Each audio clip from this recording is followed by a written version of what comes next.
Welcome to the Career Refresh Podcast. I'm your host, Jill Griffin.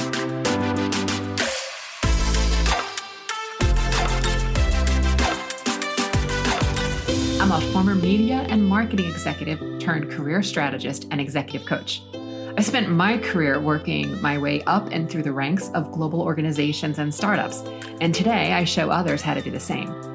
Join me each week as we discuss the strategies and actionable steps to leverage your strengths, increase your confidence, and develop your career well-being. Ready? Let's do it.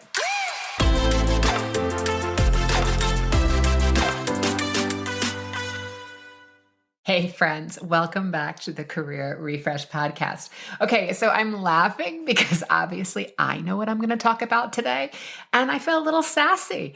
And it really is the idea that aptitude tests for employment and interviewing, they're bullshit. Yep, I said it. So we're going to get into it. All right. According to Harvard Business Review, if you haven't taken a test as part of the hiring process, you probably will in your next job search. About 76% of organizations with more than 100 employees rely on assessments for external hiring, especially senior positions. And it helps them, they say, assess things like competence, emotional intelligence, and work ethic. So today, employers like assessments because they're greatly reducing the time and cost of recruiting and hiring.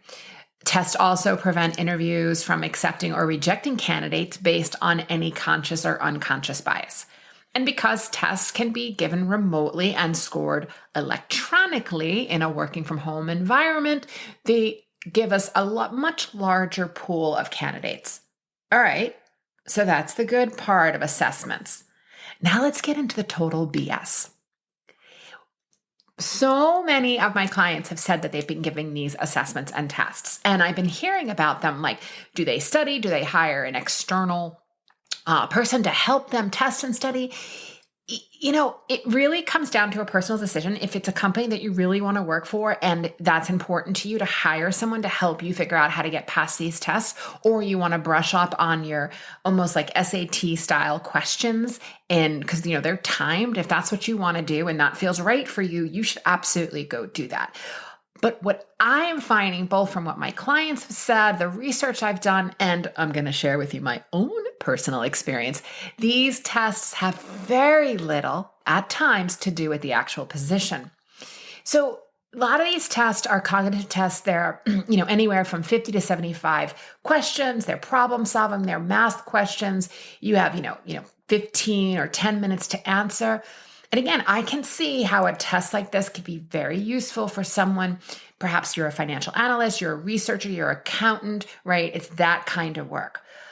But in the work that I'm talking about and the clients that I'm talking about, many of my clients are holding roles that are in product, design, creative, marketing, just to name a few. Assessing their aptitude based on their ability to do long division without a calculator is a little ridiculous. Or asking them to do spatial relationship questions when they're in sales development, or in healthcare feels a little incongruent and wonky. So I wanted to see for myself what the experience was. I saw a LinkedIn post for a career coach, and I thought, you know what? I wonder what it's like to have colleagues again. I love what I do. I love the people I work with. I love the companies and the organizations I work with. But there are times that I'm 5 years sitting in my home office when I'm not, in front of an organization. And I do wonder at times, is there a way to collaborate, have that strategic sparring partner again, have connection with others, outside of my clients? Obviously there's connection, but I mean as a peer, like having a peer group. So I've wondered at times what it would be like. And is there a way that this could potentially work? So when I saw this post for a career coach where they only wanted between 5 and 7 hours a week, I thought, okay, maybe this might be helpful. Maybe this might be something that would kind of scratch that itch that I have right now. So I applied for 2 reasons. One, I thought 5 hours a week working with others might be the additional collaboration and strategic connection that I am seeking. And two, I also wanted to see what my colleagues and my clients go through when I hear about this. prior to this assessment, it had been a few years since I've had firsthand experience with a cold recruitment process, right? I mean, 15 years perhaps. Other than that, I was either recruited or I had personal connections. So I sent off my cover letter and my resume. Now, I get an automated response that stated I was invited to take the pre-employment assessment. Let's be clear, it's a pre-interview assessment. It is not a pre-employment assessment. And in case you're new here, I just want to ground. I have been a certified coach for over 14 years through multiple certifications and organizations, world recognized certified organizations. I also launched my own consultancy 5 years ago. And since then, I didn't totally count for this interview, but it's definitely over 200 one-on-one clients I have worked with. And I have led team dynamic workshops within organizations or through the virtual environment, servicing, close to 1,500 people through those workshops or through being hired to come in and give a speech or a workshop to an organization. All right. So I have some experience, and by reputation alone, I wouldn't have a successful business if I wasn't decent at what I do. So I took the timed assessment. And you know what? I failed. I failed big time. It was a lot of math, a lot of spatial relationship. You don't get your score on, remember with your SATs, you knew how you did on your English part or how you did on your math part, right? So you don't get a score like that. But I really failed. And I wish I had captured the screen results, because what they said was something, or maybe this is what I just remember, it was something like, you're not ready yet, but keep trying. Please note, you're allowed to reapply in 6 months. So I have to tell you, I completely laughed. My first reaction was laughter. My second reaction was, fuck you. And from there, that was my thought. My thought was like, wait, you're going to tell me that I'm not good enough? I work with the top companies and top people everywhere. And I've been doing this for years with well-known brands and well-known companies. And you're going to tell me you're not good enough? And what are you catching right now, people? You're seeing that my brain spiraled. I then paused and was like, oh, see, I got to do my own work. And I'm a product and a student of the work of watching your brain and being the watcher of my mind. So it was a baby spiral. It wasn't a big spiral. It was a baby spiral. The whole thing was probably not more than an hour. So what did I do? One, as always, I say, I separated story from fact. The fact is I'm not a strong test taker, right? And as a traumatic brain injury survivor, there's probably a couple of things rattling around up there too that also add to me not being the best timed, strong test taker. But this is when I get to choose what I want to do, meaning I could pay someone to train me. I could do a lot of those tests. I could get better at those tests, kind of like taking your Princeton review or your Kaplan review to take your, any of your MCATs, your LSATs, your any of those tests. I could totally do that if I wanted to.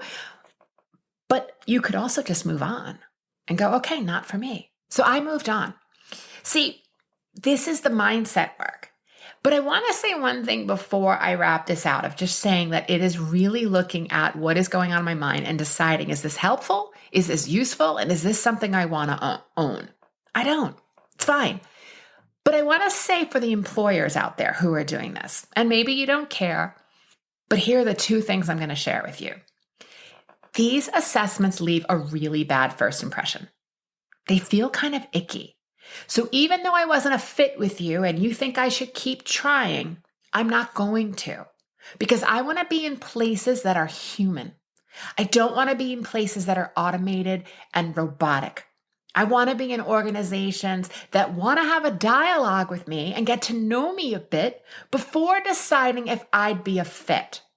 I want to be in a culture that has a high emotional IQ, that there is a strategic element, that we are innovative, we are diverse, we are witty, and we are doing cool shit. I want to be around people where they are celebrating and welcoming me. The second thing I'll tell you is it tells me that your recruitment needs a lot of help. The people in your recruitment and HR department, it tells me that these people need the financial resources. They need support to be able to help. They're the entry point, right? There's some statistic out there that over 70% of people leave the job within the first year based on the recruitment process and the first 2 weeks on the job. And I'll find the stat somewhere and I'll throw it back out there. But that's crazy. So this is telling me that your recruitment team needs help, that you need people, financial resources, you need support in order to start to create that culture of humanness, diversity, equity, inclusion, belonging. This assessment style, this pre-interview is telling me that your culture kind of sucks. And thank you for telling me who you are. Thank you for doing it before we start our courtship. And lastly, I should let you know that it's been about 4 months and that role is still posted on LinkedIn. So after all of that, my friends, they still haven't found anyone. Okay, friends, I would love to know from you. Have you been through this process? Have you taken an assessment? Did you succeed and how did it feel? Did you fail and how did it feel? As always, email me at hello@jillgriffincoaching.com. My friends, thank you for being here. I appreciate you so much, and I'll see you next time.